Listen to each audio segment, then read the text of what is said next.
ማክስ ይባላል። እጅግ በጣም ቆንጆ መልክ አለው። በዚህ ምክንያት ፊቱን ያዩት ሰዎች ሁሉም ወዲያውኑ ነበር የሚሞቱት። ሲወለድ ያዋለዱት ሶስቱም ዶክተሮች መልኩን በማየታቸው ምክንያት ሞተዋል። ከዛ በኋላ እናትና አባቱ በሱ ምክንያት ብዙ ቤቶችን ለበርካታ ጊዜ ቀይረዋል። ልጃቸውን ለመጠበቅና ከሰው ጋር እንዲቀላቀል በማሰብ ማንም መልኩን እንዳያየው በጨርቅ ፊቱን ይጠቀልሉትና መነጽር ያደርጉለታል። እያደገ ሲሄድም ከበርካታ ነገሮች ስለተገለለ አባቱ የአእምሮ ሕክምና ያስፈልገዋል በማለት ወደ ሳይካትሪስት ጋር ይወስደዋል። ነገር ግን ማክስ ሳይካትሪስቱን እንዲሞት ያደርገዋል። የሞተበትም ምክንያት ሳይካትሪስቱ ስላላወቀ ማክስ አድርጎት የነበረውን ጨርቅ እንዲያወልቅ ስላደረገው ፊቱን በማየቱ ነበር። ማክስ በዙሪያው ጥቂት ሰዎች ናቸው ያሉት። ከነዛ ውስጥ ደግሞ የቅርብ ጓደኛው ዳን ብቻ ነው። በፍቅረኛሞች ቀንም ዳን በኦንላይን አንዲት ሴት ይቀጥረና ከማክስ ጋር አስተዋውቋቸው ይሄዳል።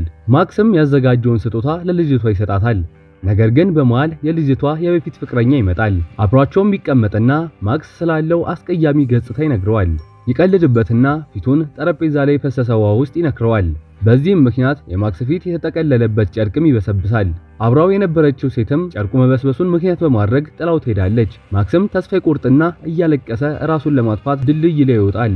ራሱን ለመወርወር ሲዘጋጅ ድንገት አንዲት ሴት ከጎኑ መጣች። ስሟም አሌክስ እንደሚባል ትነግረውና ከረሜላ ትሰጠዋለች። ራሱንም የማጥፋት ሐሳቡን ታስቀይረዋለች። በመቀጠልም አሌክስ የአረጋውያን እንክብካቤ በፈቃደኝነት ወደምትሰራበት ቤት ይዘው ትሄዳለች። እዚህ ቤት ውስጥ ያሉ ሁሉም አረጋውያን በቅርብ የሚሞቱ ናቸው። ነገር ግን ስለ ህይወታቸው የሚያወሩት በደስታ ነበር። ለማክስም ስላላቸው ህይወት ሁሉ ይነግሩታል። ማክስም ከአሌክስ ጋር ለበርካታ ቀናት አብሯት ከሆነ በኋላ ህይወቱ ተቀየረ። የመኖር ጉጉትም አደረበት።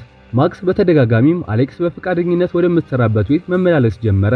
አሌክስን እየቀረበ ሲሄድም ይበልጥ ወደዳት። የአሌክስ ደግነትና ቀረቤቷ ስለሷ እንዲያስብ አደረገው። ማክስም ፊቱ በጨርቅ የተጠቀለለበትን ምክንያት ይነግራታል።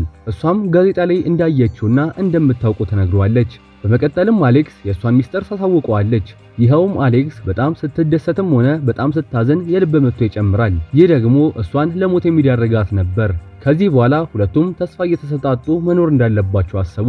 በመቀጠልም በአሌክስ ሐሳብ ሰጪነት ብዙ አዳዲስ ነገሮችን መሞከር ጀመሩ። ለመጀመሪያ ጊዜ ማክስ ወደ ሲኒማ ይገባል። በዚህም በጣም ደስተኛ ሆነ። ቤተሰቦቹም የማክስ የሐዘን ስሜት ተለውጦ ሲመለከቱ በጣም ተደሰቱ።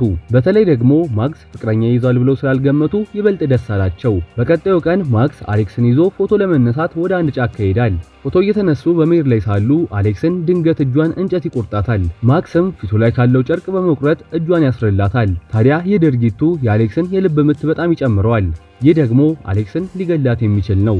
ቤት ከተመለሱ በኋላ አሌክስ የማክስን ፊት ማየት እንደምትፈልግ ትነግረዋለች። ነገር ግን ካየችው ስለምትሞት ፊቱ ከተጠቀለለበት ጨርቅ ላይ በመበጠስ አይኗን ያስረላትና ፊቱን እንድትነካ ያደርጋታል። ከዚህ በኋላ ማክስና አሌክስ በበጎ ፈቃደኝነት ወደሚያገለግሉበት የአረጋውያን መኖሪያ ይሄዳሉ።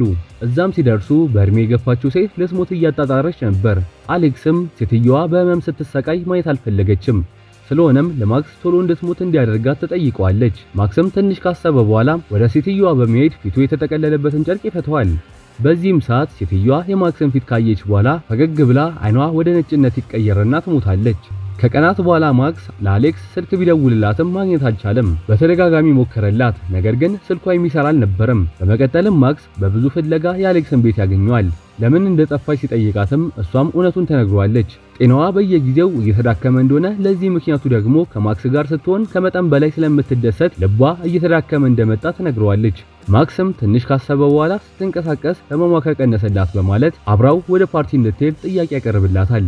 እሷም ወዲያውኑ ሐሳቡን ትቀበሏለች። አመሻሹ ላይም አሌክስ ለባብሳ ወደ ማክስ ቤት ትሄዳለች። ከዛም ተያይዘው ወደ ፓርቲው ይሄዳሉ። ከደረሱ በኋላም ተቃቅፈው መደነስ ጀመሩ።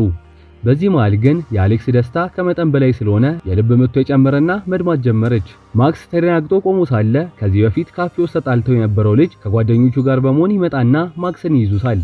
አስገድዶም ያደረገውን የፊት መከላከያ ያስወልቁታል። በዚህ መሃል ከፊት ለፊት ስታየው የነበረችው ሴት አይኗ ወደ ነጭነት ይቀየርና ትሞታለች። ማክስም በፖሊሶች ይያዛል። በዚህ ሰዓት አሌክስ ደግሞ ወደ ሆስፒታል እየሄደች ነበር። እሱም ሊጠጋት ቢሞክርም ፖሊሶቹ ግን ሊያስጠጉት አልቻሉም። ከተለቀቀ በኋላም ወዲያውኑ ወደ ሆስፒታል ይሄዳል። እዛ ሲደርስም አሌክስ በጣም ተዳክማ ያገኛታል። አሌክስ ማክስ ደስ እንዲለው በማሰብ ፈገግ ትላለች። በመቀጠልም የመጨረሻ ጥያቄ ትጠይቀዋለች። ይኸውም ፊቱን እንዲያሳየትና የደስታ ሞት እንድትሞት እንዲያደርጋት ነበር። ማክስም ይህንን ሲሰማ በጣም እያለቀሰ ክፍሉን ለቆ ይወጣል። ወደ ቤትም በመሄድ በድንጋይ ፊቱን መደብደብ ጀመረ። ምክንያቱም በዚህ መንገድ እንደማንኛውም ሰው ከሆንኩ ብሎ ተስፋ በማድረግ ነበር። በተጨማሪም አሌክስን እንደዚህ አይነት ህመም ውስጥ በማየቱ በጣም አዝኗል። በሱ ምክንያትም እንድትሞት አልፈለገም። ከተረጋጋ በኋላ ወደ አሌክስ ተመልሶ በመሄድ የተኛችበትን ክፍል በተለያዩ ነገሮች ያስውበዋል። እሷም ያደረገውን ነገር አይታ ደስ ይላታል። ከዛም ማክስ ከጎኗ እንዲተኛ ተጠራዋለች። በመቀጠልም ለመሞት የቀራት ጥቂት ሰዓታት ብቻ እንደሆኑና አይታው በደስታ መሞት እንደምትፈልግ ትማጸነዋለች። በዚህ ሰዓት አሌክስ በጣም ተዳክማ ነበር። እሱም እያለቀሰ ፊቱ ላይ የነበረውን ጨርቅ ይፈተዋል። እሷም እንዳየችው ፈገግ ብላ ህይወቷ ያልፋል። ማክስም ከዚህ በኋላ ተደብቆ ላለመኖር ወሰነ። የህይወቱን ተሞክሮ ለብዙዎች ማካፈል ጀመረ። በርካቶችም የተለያየ ደብዳቤ ለማክስ መላክ ጀመሩ። አልጋ ላይ ለመሞት ሲያጣጥሩ ማክስን በመጥራት የደስታ ሞት መሞት ጀመሩ። የፊልሙ መጨረሻ ላይ ማክስን ሲያሰቃዩ የነበረው ልጅ ወደ ማክስ ቤት በመሄድ ያንኳኳል። ማክስም በሩ ሲንኳኳ ስለሰማ እረስቶት በድንገት ፊቱን ሳይሸፍን በሩን ይከፍተዋል። ልጁም የማክስን ፊት እንደተመለከተ ወዲያውኑ ሲሞት ፊልሙ ያልቃል።